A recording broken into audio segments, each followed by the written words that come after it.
மாட்டுதுங்களா?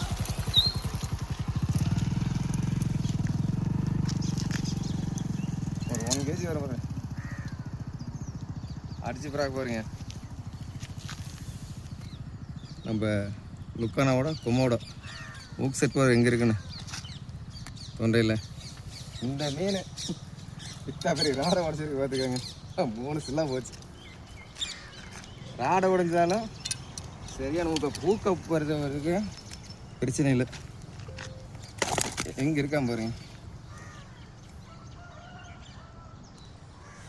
Frock வேணா இந்த frock வாங்கி யூஸ் பண்ணுங்கள். கம்பல்சரி உங்களுக்கு ரிசல்ட் எங்கே போனாலும் மெயின் ரிசல்ட் கண்டிப்பாக ஆகும். கொமோடோ. ஓகே, அதில் சந்திப்போம். பாய்.